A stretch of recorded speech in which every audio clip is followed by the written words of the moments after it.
Morning, folks. Welcome to our daily devotional this morning. We're looking again at this wonderful verse in Philippians chapter 1 and verse 6.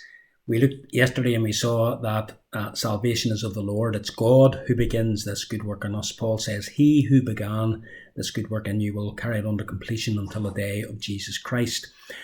We want to look this morning at the nature of this work of salvation. And we see initially that it is a good work.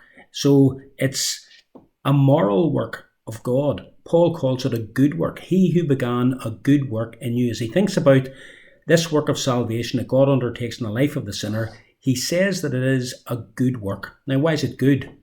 Well, it's good because the one who performs it is himself good and only does what is good.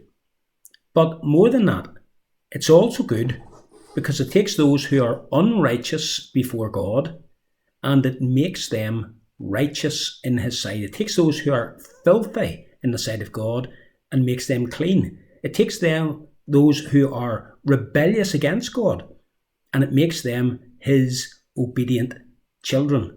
Those who are enemies become his adopted sons and daughters. It takes those who are under the wrath of God, and it makes them to be at peace with him. And all those things make it a good work. But you'll also notice it's not just a good moral work, it's also a radical work. And what I mean by that is that the work of salvation, far from being something that is a mere superficial outward reformation of a person's behaviour, it is in fact something that is a radical inner transformation of their whole being. Paul says, He who began a good work in you. Salvation is something that happens inside a person. It's a life-transforming, character-changing phenomena. It's a work of God that takes place at the very centre of our being.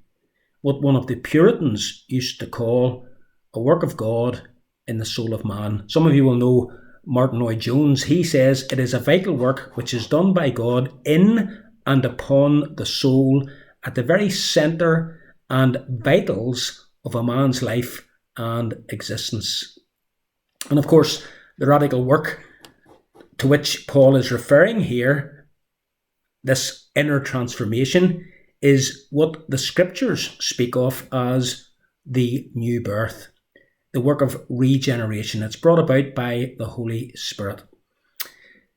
The problem with many people today when it comes to the whole area of salvation is people think of being a Christian merely in terms of outward behaviour. They think that becoming a Christian is all about making changes in the way you live. You start doing things that you think you should be doing, good things, worthy things, helpful things, and you stop doing other things that you know you shouldn't be doing, immoral things, sinful things, wrong things. Now, reformation of a person's outward life is certainly part of the work of salvation, an important part, but it's not the essence of the work of salvation. For the essence of the work of salvation is the transformation of a person's inner being, and it's only God can bring that about. Reformation of outward character, things like giving up smoking, giving up the booze, giving up gambling, starting going to church regularly, helping other people, being kind, living a moral upright life, all such reformation of outward behaviour that is divorced from a radical spiritual inner transformation. It may produce good living, but it doesn't produce Christians. Salvation begins inside. It's a radical inner person-changing phenomena wrought by the Spirit of God in the soul of man. And here's the question: has this happened to you? Look deep inside your soul. Ask yourself the question: has a good work begun in me? Those of us who are Christians, we know that we can say, yes, God has done great things for us. We're off. We are glad.